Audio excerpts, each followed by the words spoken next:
Aren't you a little short for a stormtrooper?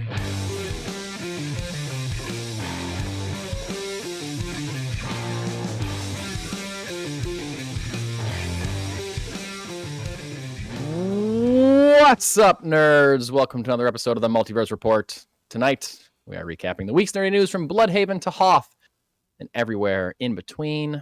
My name is Mike Gibson. With me, as always, is the one and only Steve Haller. What's up, Steve? Oh, I don't really know.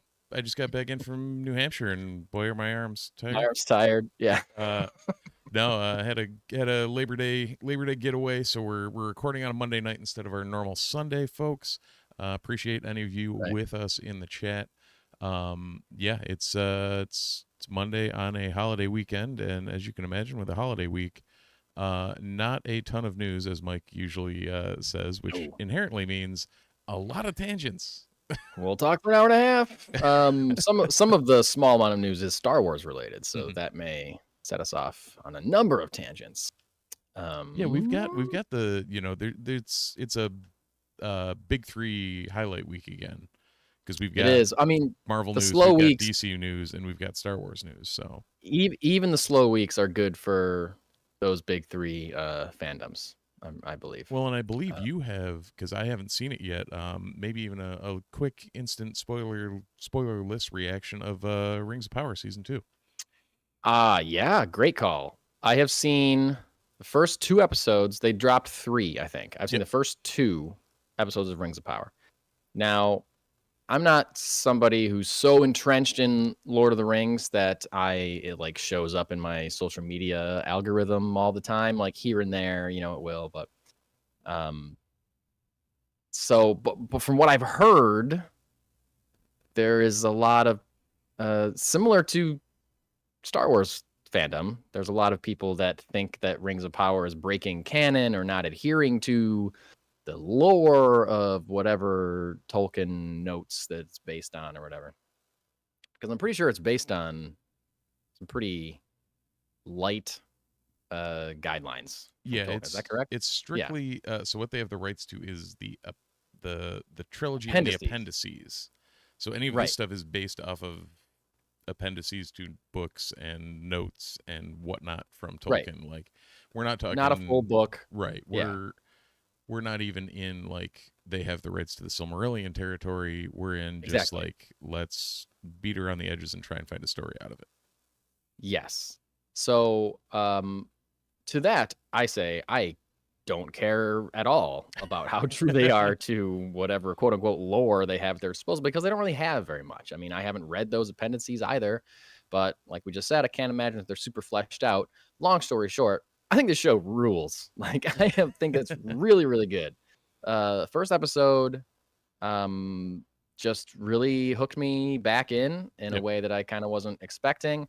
Kind of gave you some background on a character or two that you meet in the first season right out of the gate. Steve, I can be more specific with you when we're not recording if you would like.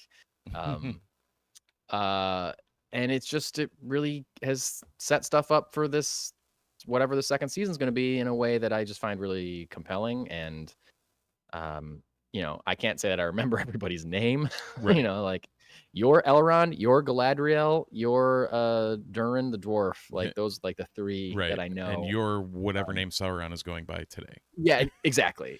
Which I've heard, everything I've heard is that Charlie Vickers steals the show. He's great. Yeah. He's really good. And like that. Okay. So the background is on his character, on the Sauron character. So it starts in like a flashback, even like, thousands of years ago, flashback, second age or whatever. Right. I just really like it. I think it looks incredible. Like that, we talked about season 1, it's Amazon. They're just pissing money away into this thing. Right. And because they can afford to, and it just looks spectacular. And I don't know, I love it. I'm very into it. Like, I'm into it so much that it's making me want to rewatch the films again, which I just recently did in the last year for the first time in forever. Right. Season 1 didn't make me want to rewatch the movies. I just kind of like gradually got there on my own. But season 2 is making me want to revisit those films again. Yeah, And and I think it's great. It's great. I'm curious because I think we know, or we've talked about how I'm reading through Fellowship with my son, and I'm like, I Right. wish those movies weren't PG-13 because I'm like, oh God, I would love I to know. show him Fellowship. I've thought about starting Fellowship of the Ring with my son because we've read The Hobbit. Yep. But part of me is like, I feel like he'll just get more out of it if he's a little bit older. 100%. Like, kind of wait till he's like 10 or something, then he'll like maybe be more into it. Yeah. And be closer to an age where he can see those movies. Yeah. Well, that's at least, in hindsight thinking about it. I'm like, I should have told them to wait. But it Right. was when he got done with The Hobbit and was like, "Is there more of this?" I'm like, Right. Shit, I have to say yes, but Yeah. But either way, it's awesome to hear. Like I know there's been, the standard, there's some consternation online over Rings of Power. My literal only complaint about the first season was that it felt overproduced. Like it felt too shiny for me. Yeah, and there's a little bit of that in season 2, I think. Right, like as well. and I think we've talked about it. Me and our friend Steve Irwin have discussed numerous times how these period pieces, like, give me the gritty, grimy. Like that's the one thing that not House of the Dragon, the old one, Game of Thrones. Game of Thrones. There we go. Wow, how far has that fallen when I can't even come up with that? Yeah. Right. Yeah. That got amazingly right. Was all of the characters, all of the costuming, everything looked very lived in. Yeah. And that was my only real complaint with season 1 was like, everybody looks like they just washed their clothes. Yeah. Yeah. And I kind of went in that with that mindset for season 2, and I was noticing like, okay, yeah, they have dirt on their face, or like, they're like, they look like they've been through something. But I think part of it is like the way that it is shot. Like it's not shot in any kind of gritty way. It is shot very cleanly, which I think lends itself to the overall feel of it, which if you're thinking is too clean and it's being shot like, crystal clear cinematography, then that's not going to help you out. Yeah, someone described it online as it almost looks like a video game cutscene with the amount of like I guess overproduction to it, which I don't know if it's that bad, but it's like I get what they're saying, that there's a different level to it. If they're talking about like how the effects look, then I very much disagree. Like I think they were talking about how film. 100%. Okay. Yeah, I think they were talking about more how things look almost too focused or like too crisp. Okay, yeah. Sure. Yeah, I can see that. So, yes, everything is very crystal clear. Yep. But I'm really digging it. I'm excited to see more, see where it goes. Like I said, I haven't watched the 3rd episode yet, and I can't tonight because I'm doing this. So you're welcome, people. Maybe by next week I'll be able to talk about episode 3. and I'm not sure. My wife episode 4 will probably be out by then too. What's that? I think so. I forgot my wife actually liked this one in season 1. So there you go. Right, I know what we're doing this week. There you go. Speaking of watching with my wife, the other nerdy show that I am maybe 4 episodes into is season 4 of Umbrella Academy on Netflix, which I feel like season 4 didn't really get a lot of fanfare, especially like I remember we were talking about like when they were announcing casting and stuff like that, because Megan Mullally and Nick Offerman are in it, and I remember that I talked about them being cast because I was like, oh wait, were they in season 3? Is they like, oh wait, no, I'm just thinking that I talked about how they were going to be on it with Steve on a podcast. Yep. But they're great. And I think it's a shame. I feel like this show had a lot of buzz around it when season 1 came out. And then in the years since, maybe Netflix has lost a little bit of its shine, and there's been other things to pull focus away from shows like this, but it's still really good. And I am really digging it. And if you have ever liked the Umbrella Academy show, go back and finish it. It's definitely worth it. Like, again, I'm not at the end, so I don't know if they really stick in the landing, because this is the final season. Right. Like I said, I'm like 3 or 4 episodes in, and I'm really thinking it's reminding me that I was like, oh yeah, no, this show's great.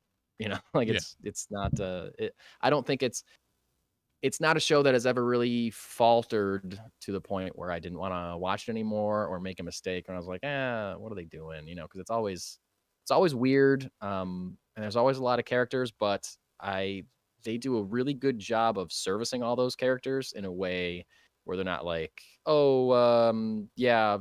Victor just broke his leg, so he's going to be out of these next 5 episodes. Like Right. some, like, they don't really write a character off ever. They always have enough complexities going on to service all those characters. So anyway, yeah, big shout out to Umbrella Academy. If you haven't seen it, you should watch all 4 seasons. If you forgot that there was a season 4 because there was barely any promotion for it, I felt like, then it's out. It's on Netflix right now. Check it out. It's good. Yeah, that was and the fact that there's 4 seasons of a Netflix show shows you that It's a big there's deal, actually right? some Yeah. semblance of quality there, because Yeah. they're notorious for killing everything under the sun. Yeah, after 2. Right. At If the it most, isn't I named feel like, Stranger so. Things and you got 4 Right. seasons, you're doing fine. Yeah. We have any update on Stranger Things? Do they exist anymore? Like, at this point, the kids have They're got to be doing like, what, 25 or so? I'm sure that they're writing that into the plot, but yeah, they've announced that they're doing a 5th and final season, but we haven't talked about it, or I haven't seen anything about it in a long time. I think since they announced it. So, anyway, this show is brought to you by Funky Town Comics and Vinyl. We didn't even get to the intro. No, you got me excited to talk about Lord of the Rings. Jumping right in. Yeah, as you can see in the thumbnail from the show, this show is sponsored by Funky Town Comics and Vinyl, the aforementioned by Mike, and also earlier. No, that was pre-roll. Hey, if you want the pre-roll, on top of our being sponsored by Funky Town Comics and Vinyl, we do also have a Patreon where you can sign up and feel free to support us and maybe hear some pre-roll and interact with us and talk to us and whatever. Yeah, Steve and I spent the moments before the show talking about beer and comic books. Yeah, so if you have any opinions on Fest beer or Oktoberfests or anything in the German malty nature, that was our pre-roll discussion.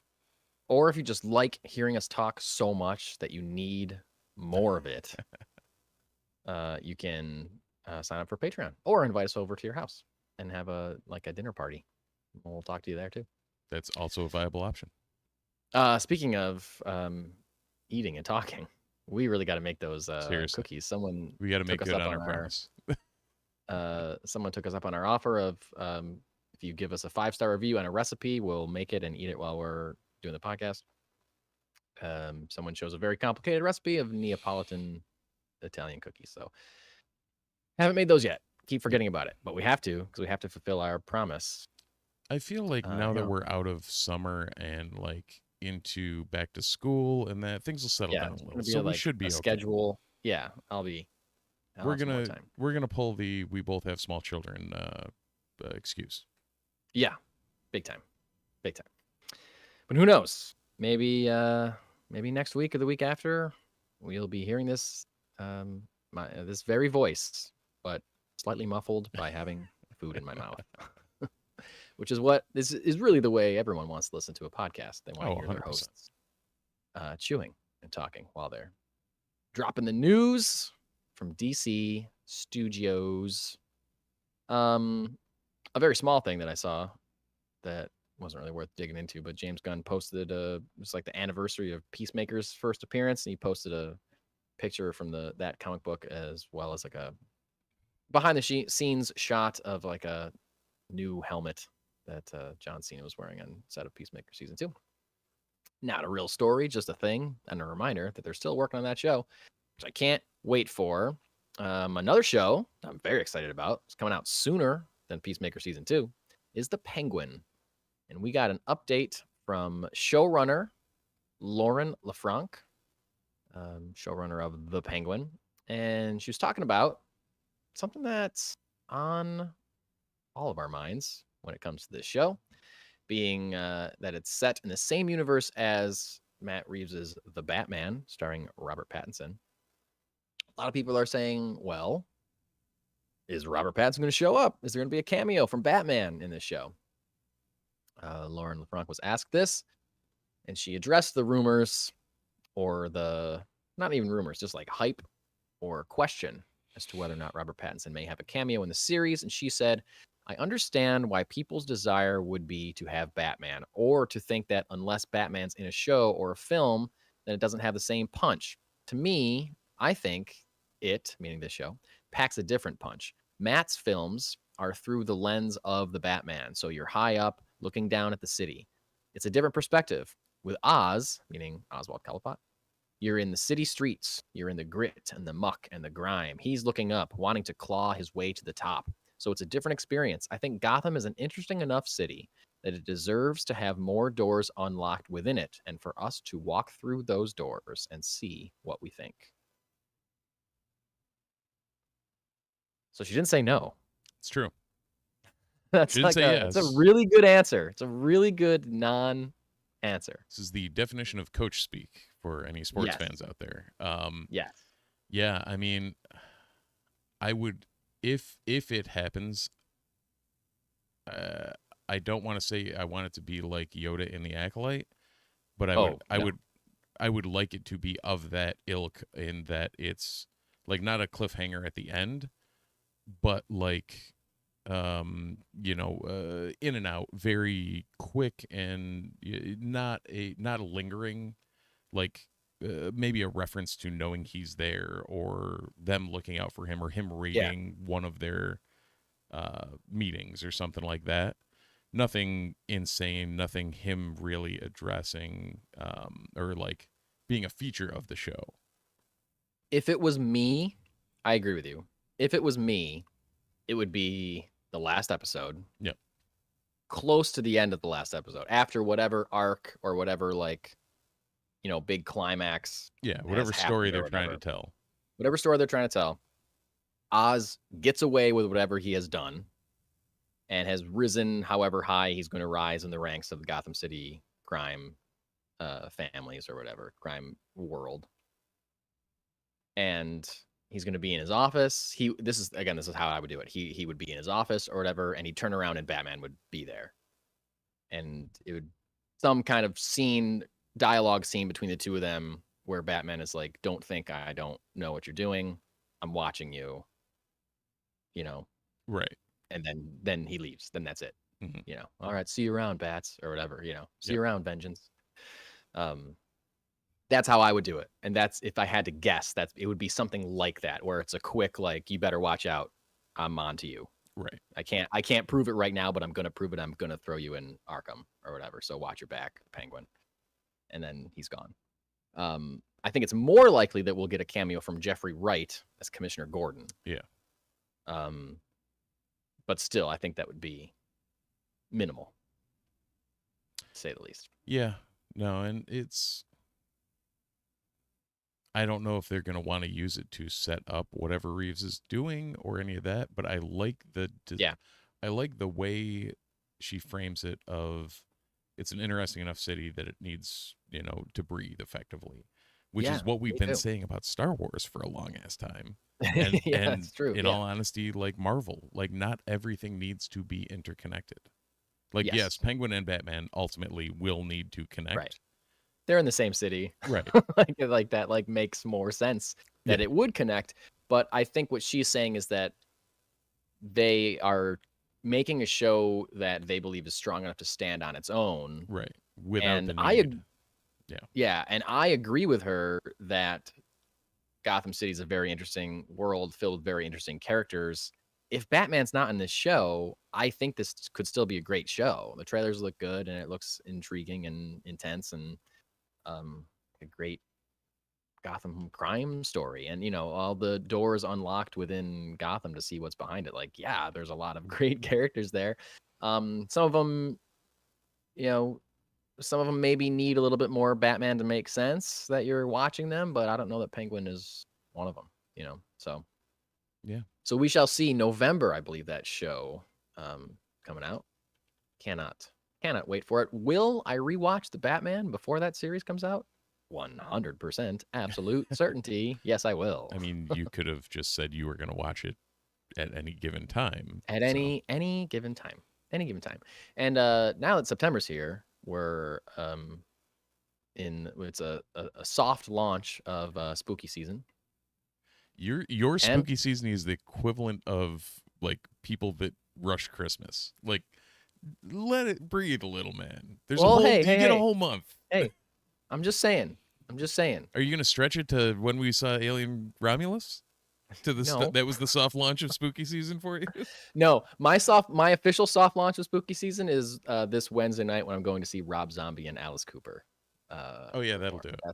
That's my launch of spooky season. All I'm right. just saying, the Batman opens on Halloween night, so you could start watching the Batman on a Halloween night, and then a few days, weeks, whatever later in November, you'd be all set up, ready to go for the Penguin. That's all I'm saying. Brian Rowlands said September 19th for the Penguin. September? What? I gotta watch it now. Did I miss a memo here somewhere? Really? I thought it was November. What's coming out in November? I thought it was.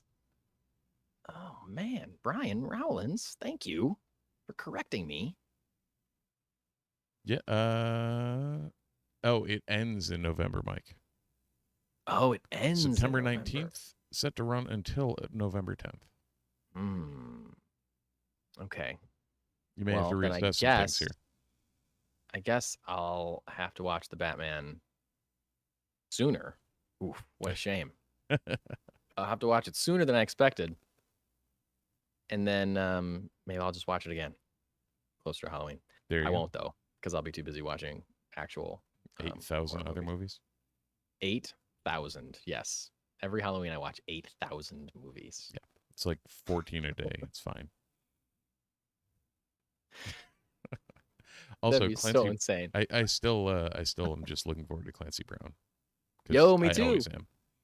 I heard his voice on an episode of the animated Captain Underpants series that my son is currently obsessed with, and it made me excited to see him as Maroni. I feel like I randomly hear his voice in things, and you're just like, he's all over the place. He's everywhere. Oh, yeah. Okay, cool. What a great career that guy's got. He was on SpongeBob. Yeah. Not to mention his multiple Star Wars characters. Yeah, Invincible. Yep. So, yeah. He's everywhere. He's everywhere. Speaking of being everywhere, got some leaked set photos from the set of Fantastic Four that were everywhere. They were. Most everywhere. I honestly, I only saw one of them, and I didn't look at the other ones. The other ones were very. It was literally extremely zoomed out drone footage that was not great. Okay. From what I Mr. saw. Fantastic and Invisible Woman. Yeah, It effectively looked like two people in a car. Like I didn't. Okay. Not in a car, but in like the crowd, and it didn't. Okay. Nothing. Yeah. Nothing real. Nothing to write home impressive. about. That's fine. That's kind of I read a description of it, it's what you're saying matches the description that I read of it. I did see the photos and short video of the Thing on set, and I swear that I had read that the Thing was going to be created using CGI, but holy crap, there's a practical Thing costume on set. Yeah, I'm not gonna lie, that was not CGI, because not at all. That was definitely physical. Definitely orange rock costume, and you could tell they're like adjusting the mask on whoever's whether it is wearing Evan it, Moss Bacharach or whoever the stunt performer is. Can't imagine it's actually him. Now, I don't remember. I couldn't find the article that I read saying that it was CGI. I couldn't find confirmation of that, so maybe I was just making it up in my brain, or I could be wrong. But if it is going to be practical, then hooray! I love that. I can imagine that maybe it's mostly practical, but they'll use CGI to like make the face move or something, because that mask didn't necessarily look like it didn't look like the Michael Chiklis prosthetics where it's his eyeballs and his mouth is moving. It looked just like a mask. Yeah, no, that was so 100% just a Yeah. physical representation of what a fake Right. face would be. Yeah, which they could be, like I said, they could be just planning to augment it with CGI, or it could be like a Jar Jar Binks thing where they just replace where, like Ahmed Best wore like a giant Jar Jar head. Pretty good looking Jar Jar costume, Right. And to then be they honest with just you. And then they altered just it from there. completely replaced it with CGI.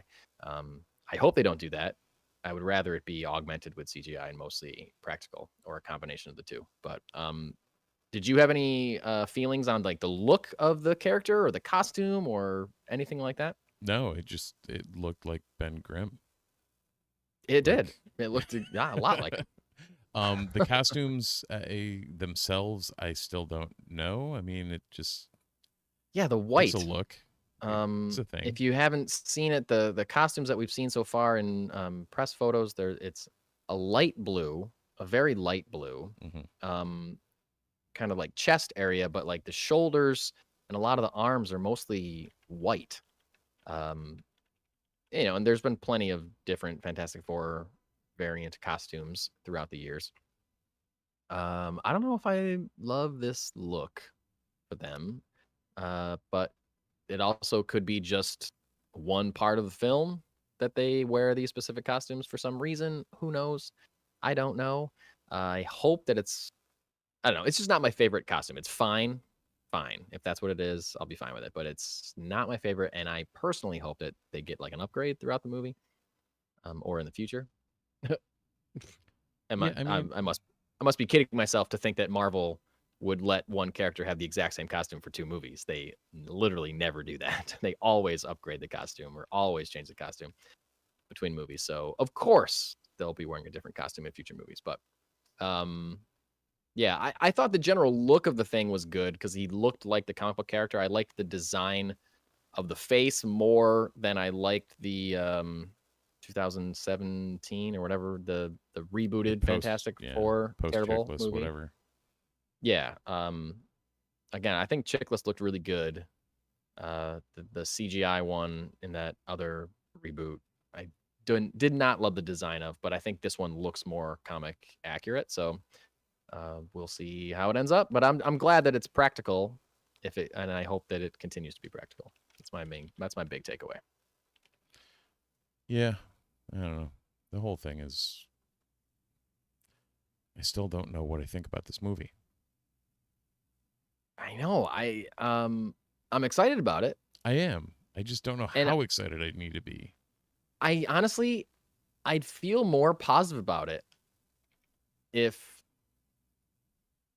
I mean, we are guilty of doing this, but other outlets are certainly doing this too, comparing it to the James Gunn Superman movie. And if they weren't both coming out the same month, I may not have put it together that James Gunn is, finished filming Superman the same week that Fantastic Four started filming. And, James Gunn has a year to just do post-production, and Fantastic Four is going to have like 4 months to do post-production or reshoots or whatever. Like, it just seems like having them both come out the same month has really shown a spotlight on the difference in production schedules, which makes me confident in Superman and less confident in Fantastic Four. And again, I would not be surprised if Fantastic Four moves. I know I said that, I think, last week, and I'm sure I'll say it again, and I'll say it if and when it does switch dates. Well, do they have anything holiday 25? Because now we also have the new Jurassic World in there too. Oh, that's true. That also is currently in production. Yeah. That's supposed to be in July also? That's supposed to be early July 25. Oh, man. Well, so is Superman. Superman's like the 10th or something. Yeah, this is like the first week in July, and then Superman, and then Fantastic Four. Like Hollywood, spread it out. No one's going to go see all those movies. No. No one's going to go see all 3 of those. I mean, I will. You know what? I won't. I won't see Jurassic World probably, unless it looks great. That's trailer dependent for me. Correct. But very few people are going to go see all 3 of those movies. I think in the general populace, nerds will. But yeah. Did you not learn anything from last summer? Spread it out. Yeah. Spread it out, people. It's too crowded. Well, I mean, they also didn't learn just make a good goddamn movie from last summer either, but whatever. Yeah, they did not. They did not. I mean, they made 2 really good ones that stole the They summer. made a bunch of good ones. Yeah, they made a bunch of good ones last summer, but just none of them, or a lot of them, didn't do like the business they should have done or were expected to do. Well, you know what? I would say they made a lot of mediocre to good ones. They made 2 great ones. I'm thinking, you're thinking Barbie and Oppenheimer, which Right. is true. Those are both great movies. They made Mission Impossible 7, which I think is great. It was- They made Teenage Mutant Ninja Turtles Mutant Mayhem, which I think is great. Yep. They made Guardians of the Galaxy Volume 3, which I think is great. I think that was May, so I always give that spring. That was May. Yeah. That's true. Well, yeah, it is a different month, so that works. But man, But I'm yeah, that thinking makes me thinking even- all the drops they were, counting on, like indie and that sort of thing, where yeah, they put out an Indiana Jones movie, and it was fine. that's true. Indy, yeah. It I was really like that fine. movie, but I understand people don't. Yeah, I would put it on the good scale. I wouldn't Yeah. throw it in the great category, that's the other one I was thinking. which of, I think. didn't see Oppenheimer until like a month ago, and holy shit, that was amazing. So good, right? It's so good. Yeah. It's one of those, and I do the same thing with shows. Like I miss them, and then it's like, all right, well, shit, there goes that. Yeah. So, Yeah, but it's easier to catch up on a movie than it is on a show. I feel yes, like very with a much. show, you're like, Although "Oh, I gotta commit Oppenheimer to is 10 about the episodes." length of a show, so It's the length of 3 to 4 episodes, Right. depending on So- the show. it's the I length of think, a probably. miniseries. Yeah. Yeah. Yeah, man, that movie was great. And so was Barbie. Speaking of great movies, have you ever heard of this movie called Star Wars? It's really good. should check Time or it out. two. Heard about it. I mean, a it time or was two. originally titled Star Wars, and then it retroactively became titled Star Wars Episode 4: A New Hope. Mm, But yes. you should check it out if you haven't seen it. It's really good. I would like to check out the Star Wars version of it. We're not I'd allowed love to to. anymore, though. We're not allowed to. I would love to. You're like, leaving money on the table. Dude, You're 20 just, there's a pile of money sitting there. 2027. 2027 is the 50th anniversary. They have to Oh my theatrically God. release the original. What do you think? Do they do that?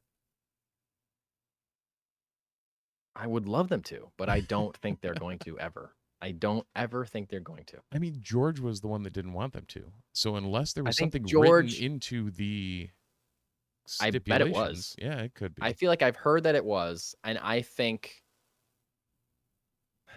don't think it's gonna happen until after George Lucas dies. Yeah. If then, and that's not even a guarantee. Right. It might still It's be not some even guaranteed. binding something. But it's crazy that a film that was so highly regarded and received, and it literally changed the world. Yeah. It changed entertainment forever. This one movie, and we're not allowed to watch it as Right. it was released. We're allowed to watch a version of it, but we're not allowed to watch the actual film as it was made. That is insane. It's Craziness. insane when you think about it. When Yeah. you really think about it. And all blah blah. He's a creator. He can do what he wants. Special editions are great. Oh, Blah blah blah. he can do what Sure, he wants. fine. That's fine. He can do what he wants. But it's crazy. It's crazy that we are not allowed to see the original version of that movie. Dude, every other movie that has a quote unquote director's cut out there, you can still find the original. Exactly. Exactly. It makes no sense. Steven Spielberg made edits to E.T. Yeah. A few years after the special editions, and which he has come out and said that he regrets doing. But guess what? I bought a Blu-ray of E.T. A few months ago, and guess what? It's the original version. I didn't look. I didn't even look. I was just like, it's going to be the stupid special edition because I'm sure you can't find it anymore, and it wasn't. It was no. We're all brand new jaded Blu-ray. by Star Wars on that account. Yeah, exactly. But like, what does that say? That he was like, you know what? I made a mistake. Yeah. This original movie should exist in the way that it was. And If it's anyone cheapening thinks, the art. anyone remotely thinks that Han stepping over Jabba in that scene makes any remote sense, It looks terrible. It looks It horrible. looks so bad.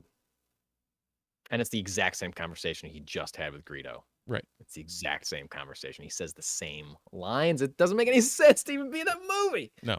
And I get, Oh my you know God. what? If you give me a special edition where you keep in them entering Mos Eisley with a couple more creatures and whatever, and the Stormtrooper on a dewback, that sort of stuff that doesn't materially impact the movie.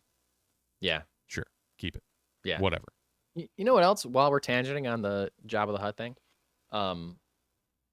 I'm not sure which podcast I was listening to that was talking about Jabba the Hutt. Oh, it was with Gorley and Russ. They usually talk about horror movies, but sometimes they tangent about Star Wars, as we do. Weird. And they brought up a great point in that any other appearance of Jabba the Hutt, other than Return of the Jedi, his voice is not quite the same as the low, haunting, scary voice that it is in Return of the Jedi. Like, it's never quite the same. It's never quite the same. It's always like a weird impression, or he's like speaking too much or with too much emotion or whatever, and it's just not quite there. And I agree with it when it comes to the special edition specifically. It's just not the same.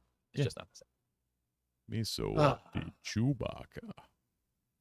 Yeah. Yeah. So good. So good. Yeah, it really is. Every time. Man. I would love it if, and you know, for the 50th anniversary, I would love it if they put those out finally. I've seen a number of people on Threads posting things like, I don't know why people are so upset about not getting the theatrical releases of these movies when they're all available on Blu-rays. No, they're not. That's None a lie. Of them are. Why do you think that they are? That's a total lie. Yeah. Really not. Really not. They were put out as a special edition on a DVD release of the original 4, 5, and 6, the original trilogy, but it wasn't updated. It was like a Laserdisc printed copy that looked like dog shit. They were only released on the Laserdisc. They were not released on DVD. No, there was a special release of DVDs that had the original theatrical cuts as special features. For real. Really? I know this for a fact. Okay. But it was just a copy. They didn't update the audio. They didn't rescan it. They didn't really do any kind of like updating of any quality. So it was the Laserdisc quality of a movie projected on a 50-something inch television or whatever size television. Looked like a hot bag of ass. Yeah. Yes, it looked like shit. Because I knew a friend of mine had those and was excited. Yep. And he let me borrow one. And I tried watching. I was like, oh, this looks terrible. Yeah. This looks terrible on my TV. I can't watch it. And it sounds bad. It wasn't good. Anyway, let's talk more about Star Wars. Now that I'm all heated up. Sure. We can do that. Mr. Lucas. And a quick reminder, since we should have led the show with it, I do have the rest of the results from AnchorCon as well. Oh, yeah. Okay, more AnchorCon stuff. Do that after the Star Wars rundown here? We can do that right before comics. All right, cool. Kind of like a quick kind of news wrap up of a couple things in the Star Wars land. No big announcements, but Sigourney Weaver this week on a red carpet interview confirmed that she does indeed have a role in the upcoming Mandalorian and Grogu film. That was reported a few months ago. She herself has confirmed it. Steve, is there any other human being alive with the first name Sigourney? No.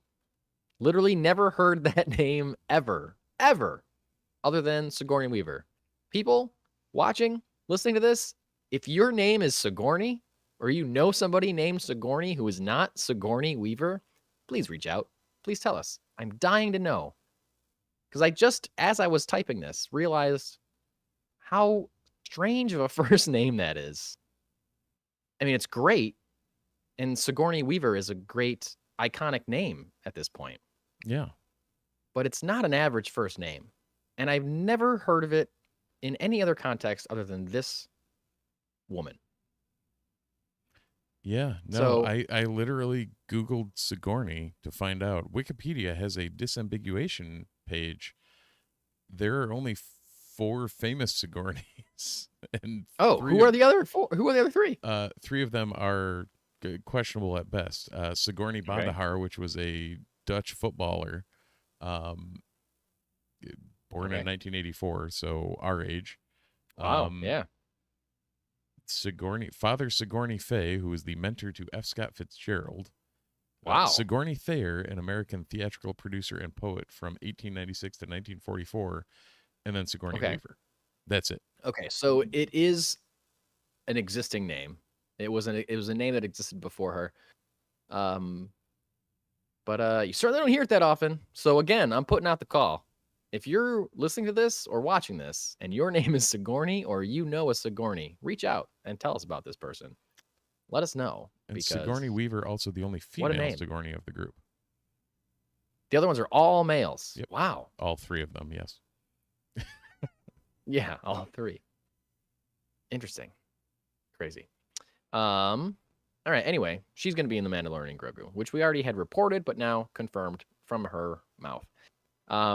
Apparently, these next three are according to, at least I heard them from Jeff Snyder on the Hot Mic podcast. Lucasfilm is interested in working with Keanu Reeves. I feel like I've heard that rumor before, that Keanu Reeves has been circling a Star Wars project. There's been a ton of fan casting on Keanu Reeves. Sure. Primarily for Revan.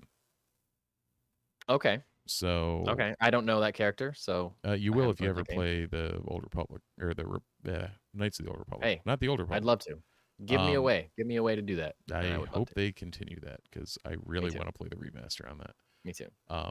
But no, Keanu Reeves seems to me like the perfect casting for a, like, I think he'd be great. Old grizzly Jedi at this point. Yeah, for sure. Or and Sith, speaking of old grizzly, whoever. Yeah, but speaking of old grizzly Jedis, apparently Keanu Reeves was originally offered the role of Jedi Master Saul in The Acolyte, and he had to turn it down due to scheduling conflicts with a John Wick spin-off movie that he's involved in.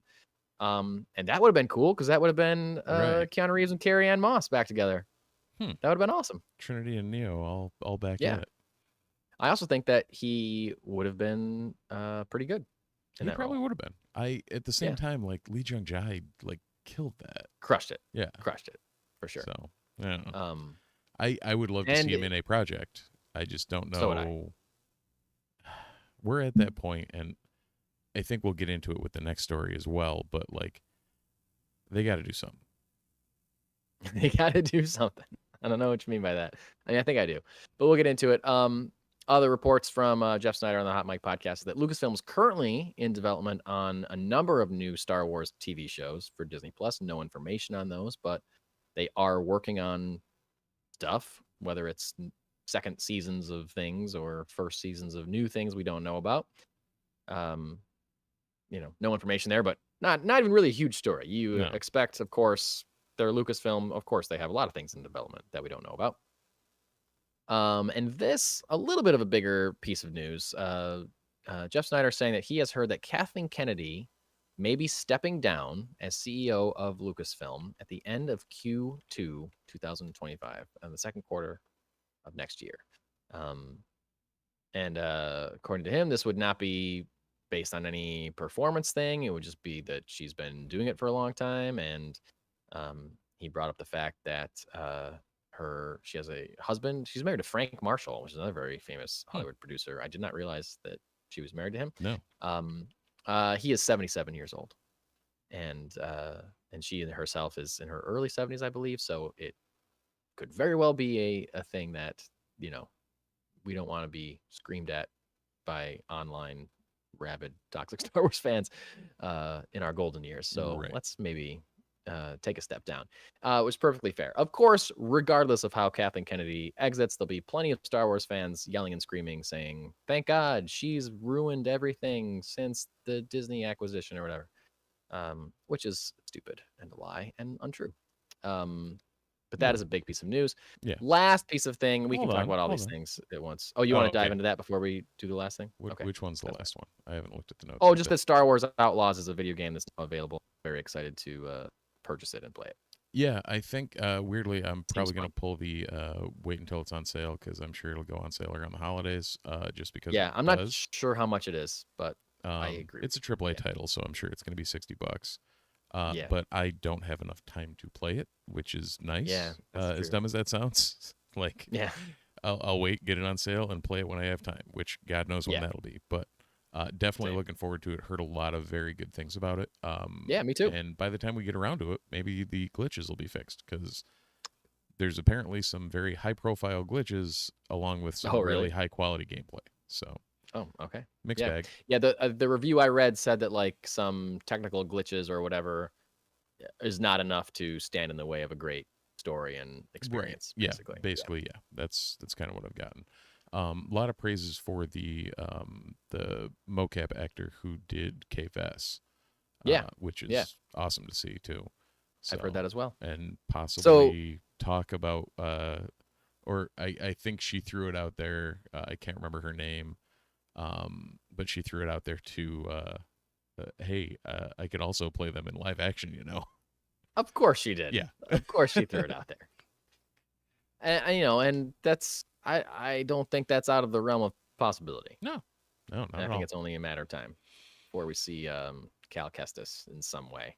Oh, 100%. Although I don't know, after Jedi Survivor, it'd be hard to see Cal Kestis in live action because he's like the most powerful being ever. He can basically like fly and teleport with like they would definitely have to tone too that much. down a bit.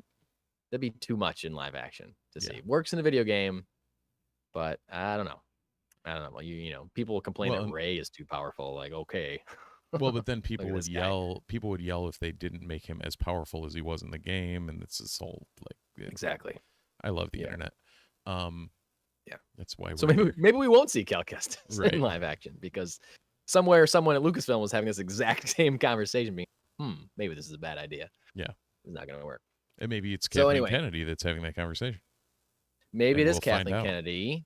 But so, what are your thoughts on Kathleen Kennedy stepping down? So I think I was throwing it out to you earlier in the week that my guess is everything that's come out since the acquisition has been received moderately at best. Force Awakens originally was solid. No, give me a second to cook here. Okay, I know. Force Awakens was good.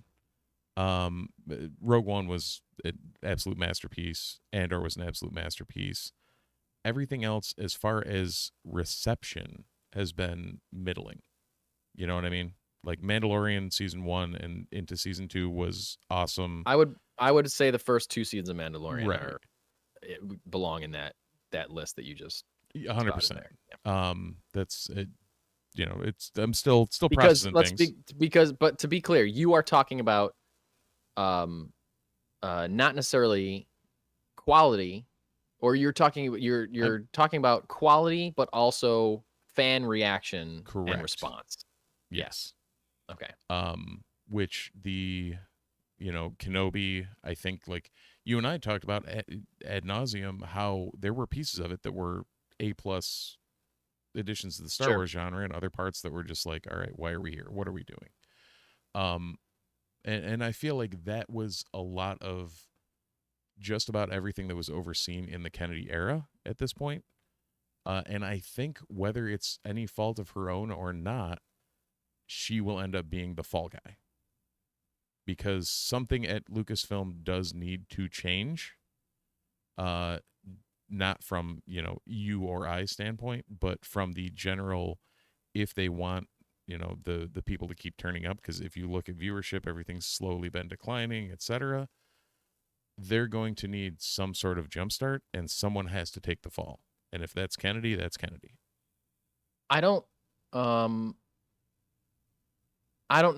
think that Kathleen Kennedy is ever going to be positioned by Lucasfilm or Disney or Bob Iger or whoever as a fall guy. Like Kathleen Kennedy. Right. I'm not thinking from Disney considering her that. I'm thinking they're going to make the move in order to, quote unquote, change the direction of Star Wars, but that the general online reception, whether right or wrong, usually wrong, it will be that, she got axed as, to do this whole thing. Jeff Snyder said this exact same thing, and I completely agree with him. There's zero chance that Kathleen Kennedy is going to be fired by Lucasfilm. Right. Even if on the inside that's what happened, There's no way that's going to be positioned like that. She is too big and too important and has earned too much respect in Hollywood. 100%. You take Lucasfilm right out of the equation, and that sentence I just said does not change a bit. She is one of the most powerful and most important and influential producers in the history of filmmaking. She's produced 5 of the 50 highest grossing movies of all time. Yes. There is no way that Bob Iger is going to come out and say, yeah, we fired her. It's her fault. Like, that's not happening. That's not happening. Will that stop online chuds from saying that that's what happened? No, I don't know. It will not. They will cheer and celebrate and say, hooray, now a man can take over Lucasfilm and run it the way it's supposed to be run.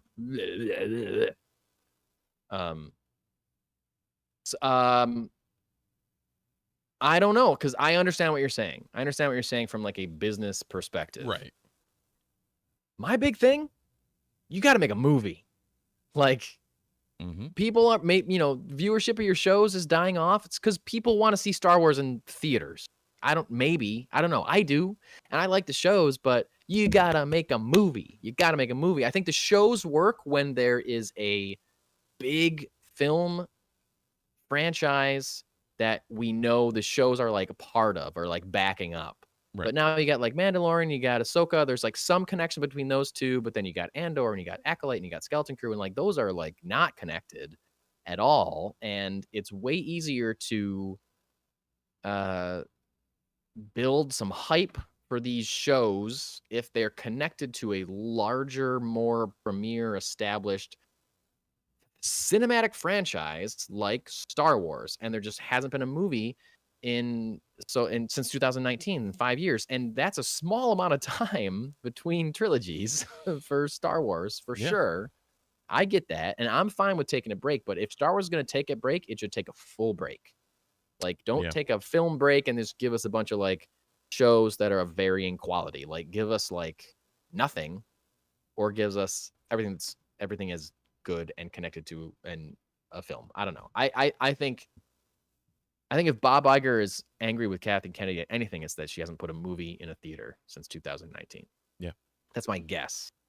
I don't think he cares as much about Disney Plus numbers for shows or whatever. But no, and the shows are a great augment to the movies, and they are I actually like, you mentioned that everything's kind of disconnected.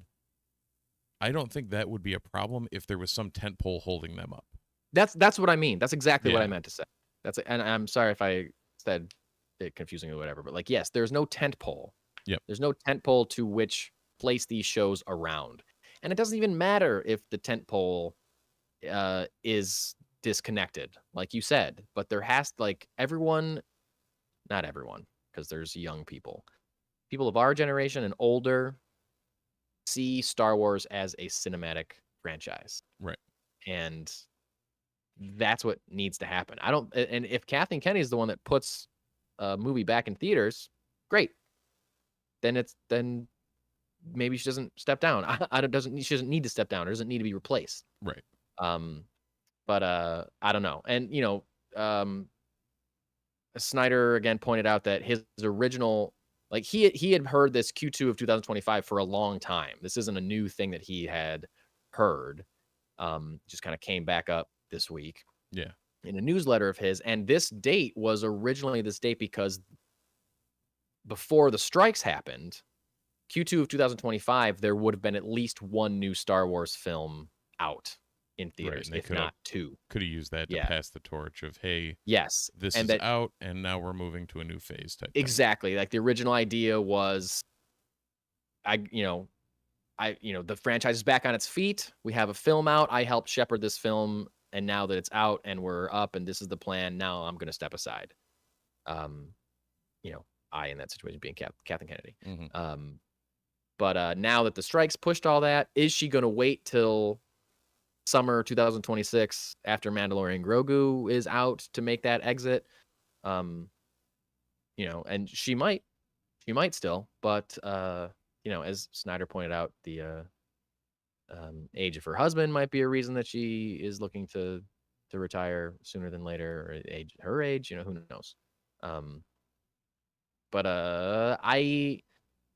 And I understand what you're saying from a business perspective. I think I started saying that 5 minutes ago, and then I tangented. But for me, it's tough because I have liked the majority of stuff that Disney has put out under Star Wars banner. Yeah. I'm a big fan of everything that you mentioned in your list. I'm also a huge fan of The Last Jedi, and the Ahsoka series and the Bad Batch, things like that. Like that's really good stuff. Really good stuff. Oh yeah. And I liked Kenobi too. I when I rewatched Kenobi, I liked it way more than I liked it when I was watching it week to week. It definitely should have been a movie. 100% should have been a movie. Yeah, if you take and you cut the Reva stuff from it and turn that into a 2.5-hour type movie, you've got a great film. I think the Reva stuff is great too. I think the Reva stuff gets spoiled because they have to drag it on so long because they have to fill it. Yeah, okay, I could see 6 that. episodes of a series. I think if you cut it down, make it more concise. I think she's a great character. She's a Jedi, a Padawan that survived Order 66 and then became like an Inquisitor and then tried to betray Darth Vader. Like Right. that's really cool. Like that's a cool storyline. And yeah, I guess if maybe you- not if- even cut if- it, if- but rewrite it a little. yeah. Or even if you rewatched it, Yeah. I don't think that stuff would bother you as much because like now you can binge it and you can like just like bang Right. out 6 episodes instead of having to wait a week. Like that's how I felt. Like I was like, this is way better watching it in quick succession. Yeah, because otherwise it for seemed sure. a little clunky and disconnected and not quite Yeah. cohesive, should Yeah. I say. If you rewatched it, you would feel better about her storyline. Okay. I think. And also like she's an interesting character where they leave her. Like I think her ending is a little clunky too. Like she Yeah. tries to steal Luke and then Luke just like passes out and doesn't see her. It's a little like it's a little flimsy. But I do like her ending is basically like I don't know what to do. I don't know where to go. Yeah. I want to be a good person, but I don't know what's happening with me. I would love to find out. I would love to see where that character goes. Anyway, maybe Kathleen Kennedy will make that. Maybe that's one of the shows in development. Obi-Wan season 2. But probably not. And maybe we'll never know. No. We'll never know. We'll never know what so many studios are working on right now because so many stuff reaches the development stage and then stays there, dies. No. And You know- that's same for Star Wars for sure. You know what we all know, Mike? What's that? What people at AnchorCon thought about a couple of questions here. I can't wait to find out what they thought about what are the last 2 questions. The last Batman three, question? The last three Last are 3. the Batman, question, X-Men, Rushmore, X-Men, and Mount Rushmore of comic creators. which we didn't really get a whole lot of answers. We got more than I thought. All right, well, hit me. What do we got? So Mount Rushmore of comic creators.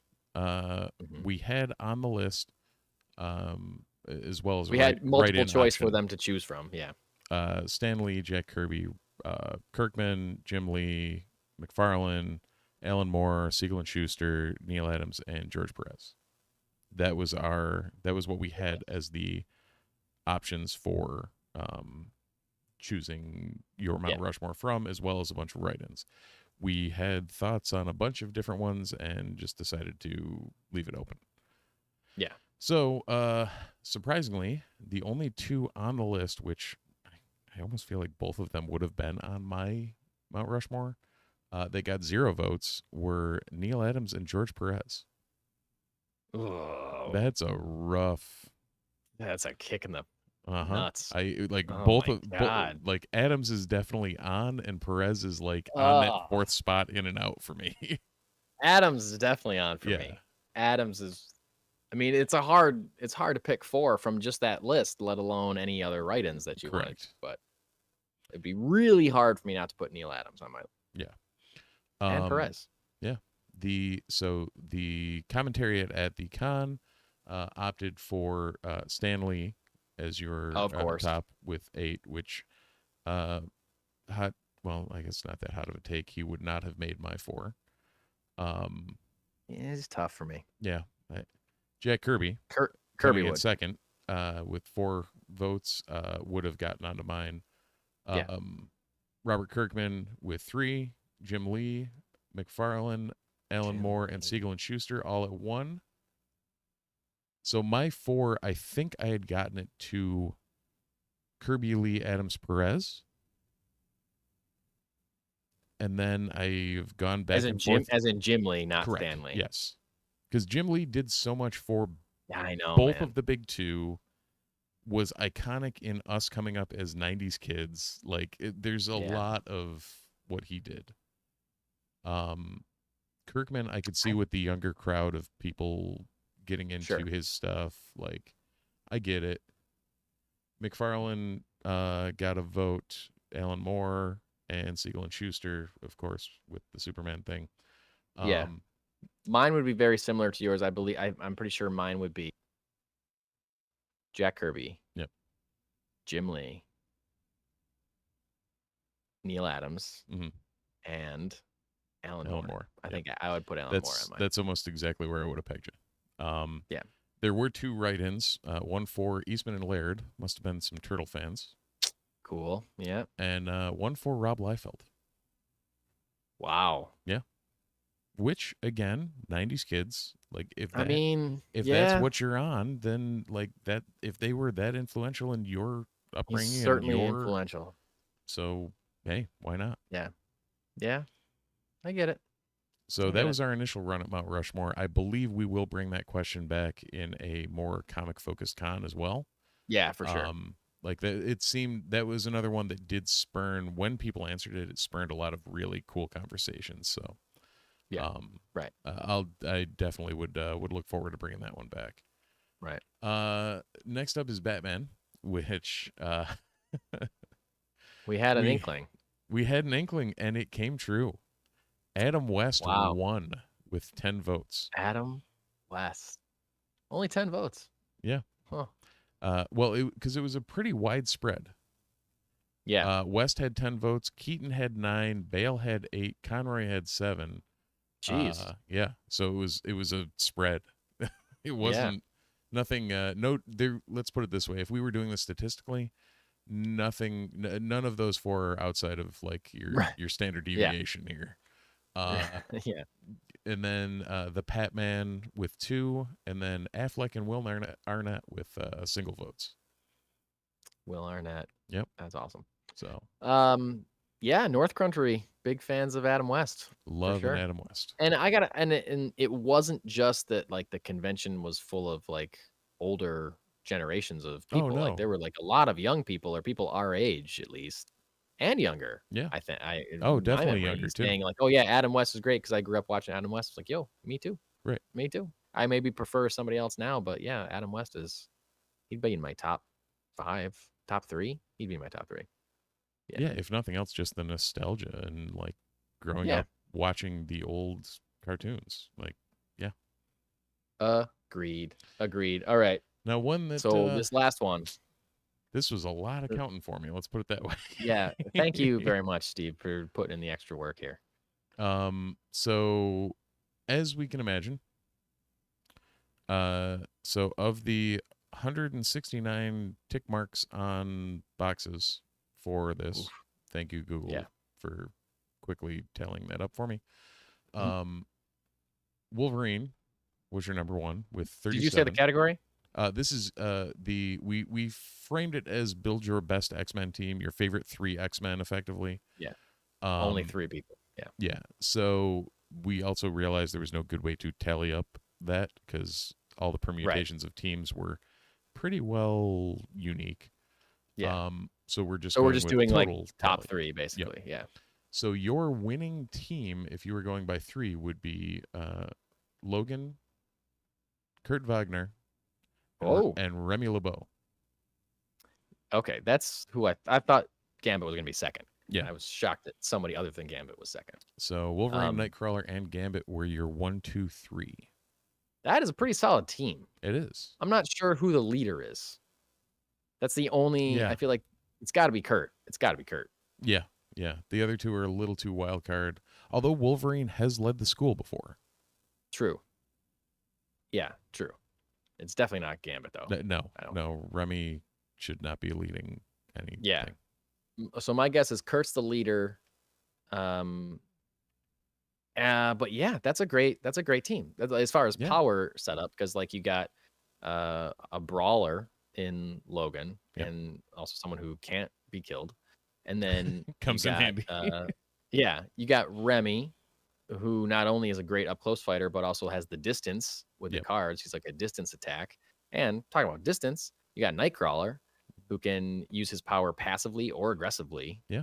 That's like a really good like mix. He's either saving people or he's, throwing you off of cliffs and stuff by just appearing in the air and dropping you. That's a pretty solid mashup of powers. I approve that team. I think there should be a woman on it at least, but I do approve that team. So your next three, directly in order, would be Aurora Monroe, Jean Grey, and Anna Marie. Storm, Awesome. Jean Grey, and Rogue. Okay. Yeah. I would put Rogue, I would probably be on my team. I think I can't remember who I picked when we were talking about it at the con, I but can't remember. I think Rogue was on it for sure for me. I think you were Yeah. Wolverine, Gambit, and couldn't decide a third. I don't think I was Gambit. I think I was Wolverine. First, I was Wolverine, Cyclops, and Rogue. Wolverine, that was Cyclops, that and was Rogue. That's what it was. originally. Yeah. But then I forgot about Kitty Pryde, and I wanted her on the team too. And then I couldn't figure out who to replace, Right. and it became impossible. So I stopped thinking about it. Because both of us did that, where I went Wolverine, Nightcrawler, and Jubilee, and then remembered Kitty and was like, oh, all right, Wolverine, Jubilee, or Wolverine, Nightcrawler, and Shadowcat. Yeah. Where I think It's hard. It's very hard to rank X-Men. Like you can have a favorite. Yeah. Everyone knows their favorite X-Men. Right. For sure. Everyone knows their favorite X-Man, X-person. Mm-hmm. Everyone knows their favorite. Then once you start making a list, it gets real hard after like 2.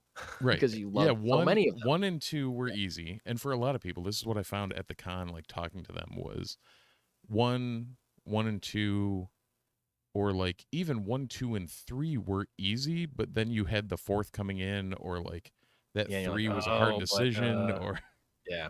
It's like, I've got 5 that I could put in there. Yeah. So the full rundown was Wolverine, Nightcrawler, Gambit, Storm, Jean, and Rogue all were within a vote of each other. Also, for the record, Wolverine had 37. The next closest was Nightcrawler with 20. Wolverine's running away with it no matter what. Yeah. After Rogue, you had Beast, Colossus, Cyclops, Bobby Drake, Iceman himself, and then we get out of the originals into Angel's farther down. Laura X-23 with 5. Oh, good showing. Gambit may have been closer to Nightcrawler or beat him, because we did have 4 votes for Havoc, which on the card I think people may have misclicked there.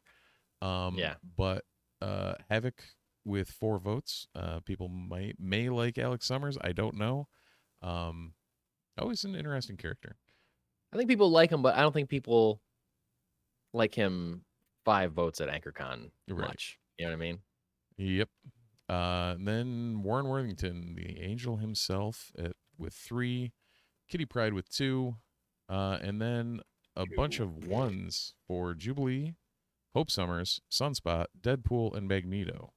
We had a write-in for Magneto and a write-in for Deadpool. Wow. Which both have been X-Men, so I could not fault this. Kitty at 2 votes is a shame. Yes, it is. That's shameful. North Country. Now, that said, you got to dive into some Shadowcat. I did write her down as Shadowcat and not Kitty Pryde, which may have influenced that. If people had read Kitty Pryde, that may have changed things. Technically Kitty Pryde now, but... Yeah, she's all over the place with names. And then our zeros on the list were Magic, Forge, Bishop, and Polaris. So Polaris, one of the of the first 6 introduced. I believe her and Alex were introduced in the same issue. She's very powerful. It's true. But and so is Magic, which so is Magic. Ileana has gotten a lot of love lately and did not get any love in the votes. Yeah, but also who else? Bishop? Bishop's great. I like Bishop quite a bit. Oh yeah. Wow. And Forge, I mean, depending on how you're looking at the best 3, like you can build anything. Sure. Build anything. That's pretty great. So yeah, that's the finality of our wrap up from AnchorCon. Well, thank you very much, AnchorCon, for participating in our polls. We appreciate it. Steve, speaking of comics, do you have a comic to review this week? No, because I was only there on Oh. Wednesday and Marvel had just come in. So you're That's up this right. week. I happen to have one. It is I think the last comic I reviewed was issue 1 of this, because it's been a while since I've had a review. I had some busy weeks. I couldn't get down to the store to pick mine up. But I have number 2 of Epitaphs from the Abyss. Oh, nice. DC Comics, the new horror, or as this says, terror anthology book. Yeah, it's still great. First one was great. And now that, again, soft launch, spooky season, perfect time to start picking up books like this, Epitaphs from the Abyss. We have stories from Matt Kint and Klaus Janssen. We have a story from Tyler Crook, and we have a story from writer Jason Aaron and artist Jorge Forne. And so no slouches on the creative side of anything at all.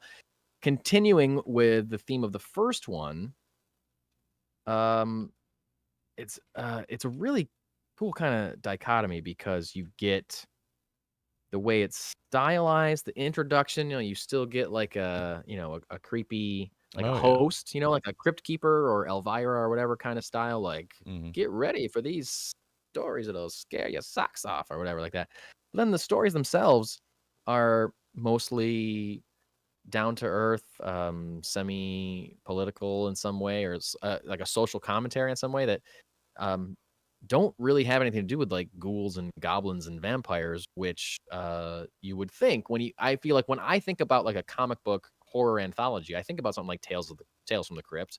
Oh, 100%. That had, ghosts and witches and zombies in it. There is the second story does have a zombie in it. So there you go. I do have to say that, and it's about your zombie quota. Yeah. It's actually really cool. It kind of broke my heart a little bit. It's like a zombie standing in an abandoned supermarket, staring at like a thing of like baby formula, and thinking, why did I come in here? I needed to come in here. I'm here for something important. Why am I like, it's like kind of remembering, has a sense of its old life kind of thing. Humanity, yeah. And I won't say where it goes, but it's a bit of a gut punch. And then the Jason Aaron one was also very cool and just kind of like icky a little bit, but like good social commentary. I don't know, it's good. This is a really cool anthology, and especially if you are into horror stuff. I'm trying to find something that isn't like a spoiler, but it's hard to find like art to show that doesn't spoil the because they're short stories, so there isn't much to show. I can show you they're like some panels of a zombie attack. Oh, nice. Yeah, looking pretty cool. So this kind of thing is perfect as we do get closer into the spooky season. It's a really great book to pick up. Funky Town has a bunch. They do have some copies of issue 1, I believe, still, and then they have a bunch of issue 2 with cool variant covers. There's also EC is doing another anthology called, I set it up and I forgot the title, but it's basically, instead of a horror anthology, it's like a sci-fi anthology, which Steve's I was going to say furiously googling. In my wheelhouse. And I'm very interested to check that out, because it is Cruel Universe. Cruel Universe. That's right. They also have, so if you're maybe the concept of this sounds cool, but you're not really into horror or gore or anything like that, go check out Cruel Universe, which is the exact same thing except sci-fi and not horror. So the picture on the cover is a spaceman in a fighting, or like astronaut in a fighting ring against a T-Rex-ish creature. Oh, that's awesome. Yeah. That sounds amazing. Yeah, that's great. Awesome. I may not have had a technical review, but you were remiss last week in missing one book on the rundown of what was coming out. What did I miss? Hunger in the Dusk, book 2. issue 2. I didn't even see that. So it came out. So the first one of book 2. So basically, they did book issues 1 through 6 were book 1 for the trade, I guess. Yeah. They're doing kind of sequentially by trade, like book 1 issues 1 through 6, book 2 issues 1 through whatever. Sure. So sense. issue 1 of book 2 was focused on the humans and the band that Tara the orc was with, and she left. Book 2 or issue 2 of book 2 is focusing on her and what's going on, after she left them. So it's a nice continuation. It's still, still the same quality, still the same beautiful art.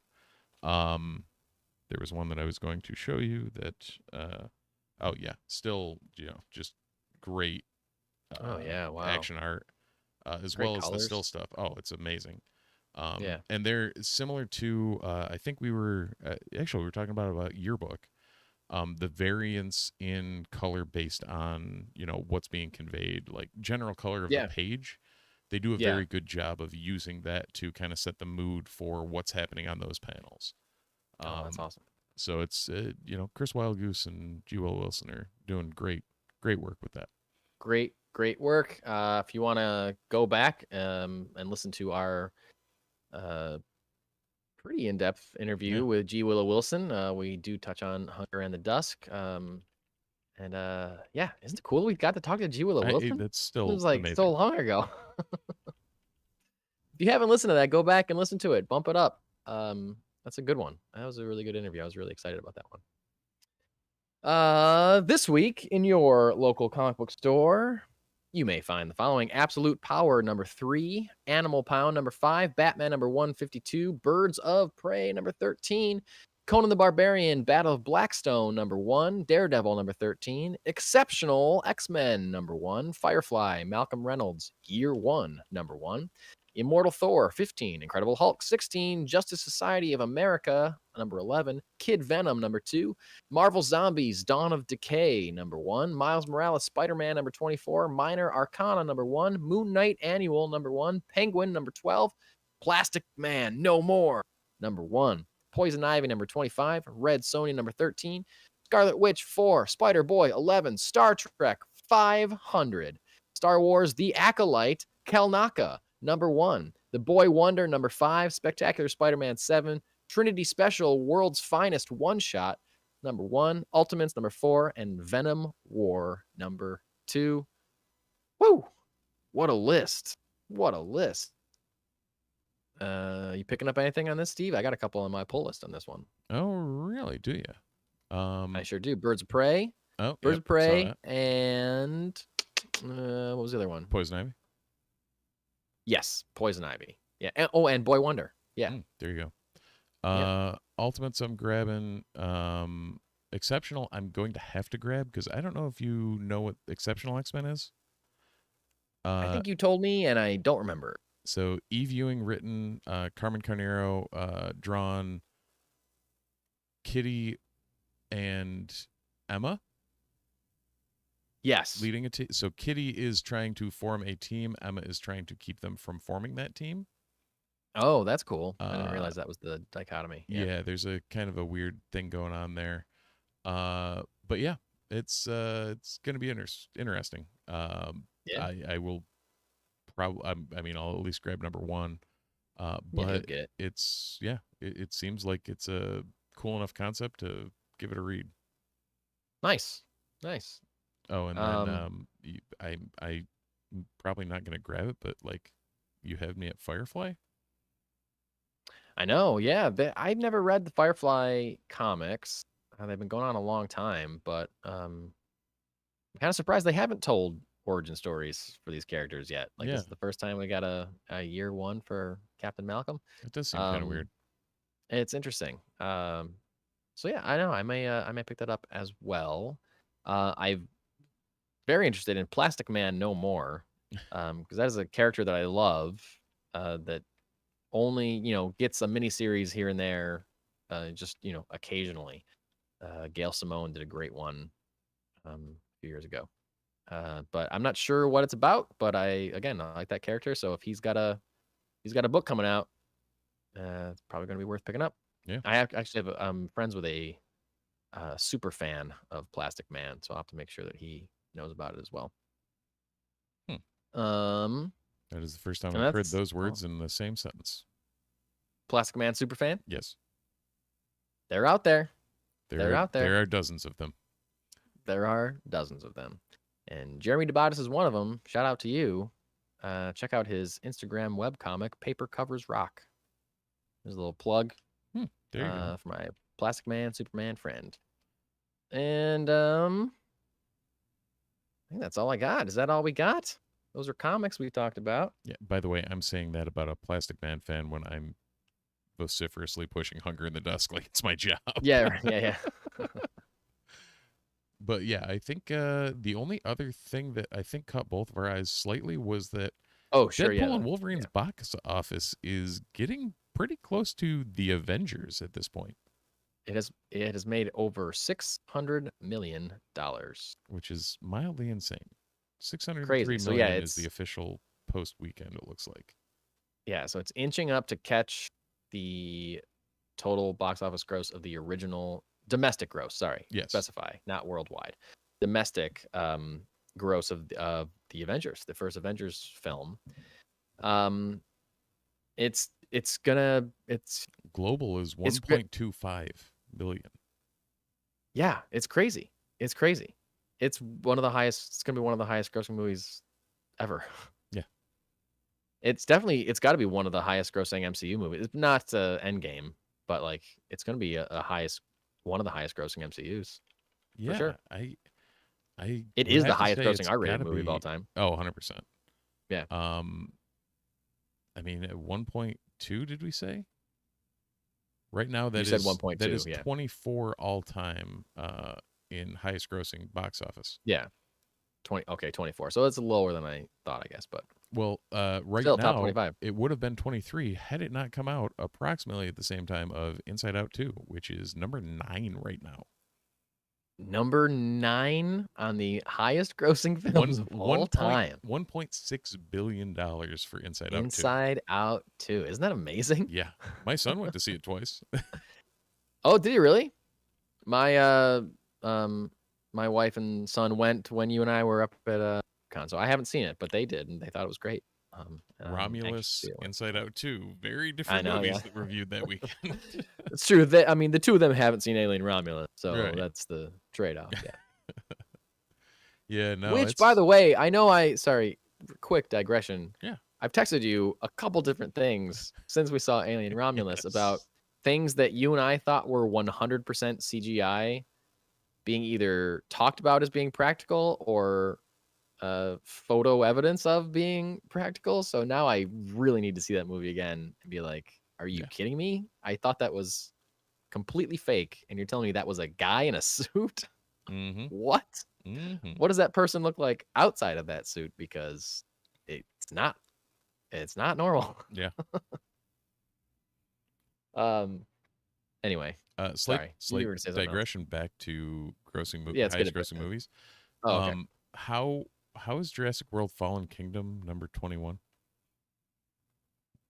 Because people thought it was, because it was the follow-up to Jurassic World, which was number 8. Exactly. Yeah. Exactly. And I guess Jurassic World wasn't a bad film, so I think that's arguable. But I do. Let me put it this way. Give you that it was not a good film. It was not a great film, but it was not a bad film. It was a fine film. It's better than Fallen Kingdom. 100%. It's for sure. It's probably is it the second best Jurassic film?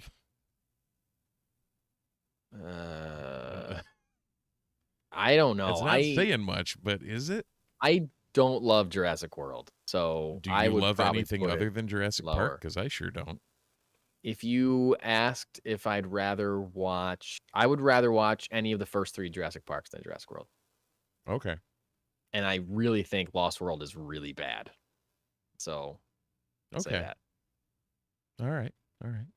Also, I think I shout this out every once. I might have said this on the podcast before, but there is a short that was made by Colin Trevorrow, I believe. Same guy that did the Jurassic World and the third Jurassic World movie.